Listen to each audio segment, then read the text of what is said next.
We talked today about ring flash photography. We have seen in another tutorial how ring light could benefit your photography, getting software shadows and a different look to your photos. But in this case, we're using an Orbis ring flash from Englight Photo.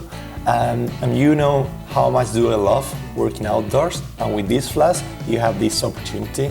You can use it in your camera, mount it in your camera, or not, as you wish. I have been using this flash for several weeks, so I can give you a proper feedback about it. We have been using in different shootings. When you use this kind of product, don't be afraid. Don't use it only by the manual. So try to experiment with them. I have been using this, for example, like a small softbox together with other flashes to fill in some shadows. Even in a different shooting, I have been using that for doing another tutorial to focus myself, because I don't have any assistant with me in that case, so I can focus. I didn't have to move forward and towards the camera too much. We are going to get a session because today we won't talk about ring light, but how to get an attitude in photography. So let's see how we can get that.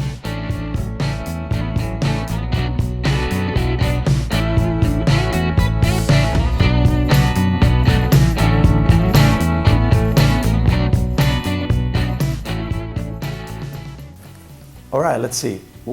What's the problem with this photo? My subject is on focus, my lighting is fine, my background is in place. What's the problem? It's easy. We don't have an attitude in this photo. Like every single thing in this life, we need to have an attitude. Photographers, we need to have an attitude because we sell our name, we sell our photos, our style. We are our own company. So we need to have an attitude. It's one of those things that schools of photography, they don't teach, and they should. But apart from that, you as a photographer, you need to imply in your client, in your customer, the attitude you want them to have, or it depends on the target they are trying to reach with this photo that you are taking for them. If they are professional, they are trying to accomplish a professional career as modeling, or even if it's a portrait family, you need to guide them, you need to lead them about the attitude they need to have in the photo, because every single human being, we change every single time we are in front of the camera. We change, we are not professional, we tend to be afraid, we change our face, so that's why. And even more, even if we hide ourselves behind the camera. So you need to teach them. Why? You can build up your own methodology, like emotional. Every single time that you set up everything, your lighting, your technical detail in your camera, like aperture, ISO, shutter speed, lighting, all that stuff, you need to focus on your clients. How it's going to be the body language, the body expression, what we are trying to achieve, and how you're going to get that from the clients. For someone that had never been in a session before, in a shooting, how they're going to pretend to be happy or sad, or to showing up any kind of emotion. As I say, you can build up your own methodology, and what I'm trying to do with my clients every single time is trying to not lose eye contact. Try to not hide behind the camera too much. Why? Because happens to me every single time that you address them what they have to do, or you teach them, or you tell them where to go. And normally when you disappears behind the camera, it's off. The face changes and they forget everything and they start to panic a little bit. Of course, it's a matter of time. You spend like a couple of hours and then at the end of the session, they're going to give you some results.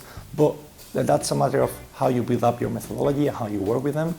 I bring with me like this ioShutter, which is kind of a really cool idea, because normally people tend to use it to do like put it in your iPad or in your phone device or whatever, and then you can do time lapses and things like that. But what I'm finding this really useful is for not hiding behind the camera. So I can record the voice of my client to trigger my camera. That means if I'm trying to achieve emotion, expression, a drama, a scream, or a terror face, or whatever, my iPad is going to record, is going to trigger through the voice of my clients, the camera, So I cannot be focusing myself in pushing the button, but instead of that, focusing on my client or in the people I'm shooting. So that's giving you more freedom to shoot what I want and to direct my clients or my subject. So it's good for time lapses, but for me it's more useful for this kind of trigger thing with the sound. You can use this as well for product, liquids. Sometimes we need to go behind your camera all the time. We can trigger the camera with a sound, so it's really good. Even if you're able to amplify the sound and plug it into your iPad as well, you can achieve a really professional result at more affordable price than the other microphone triggers that you have in the market, really expensive. So it's not only about the product, it's about everything together. You put all together in a shaker and you have the right photo. It's lighting, it's attitude. Use the tools you need out there in the market to get your client to get the photos they want. Because without your clients, it's really difficult that your photography is going to survive for long. So build up your methodology, be a photographer with attitude, teach your clients, and enjoy photography. It's only about good work, hard work, and keep trying. So I hope this is going to be useful. Let's enjoy these photos and see you in the next video.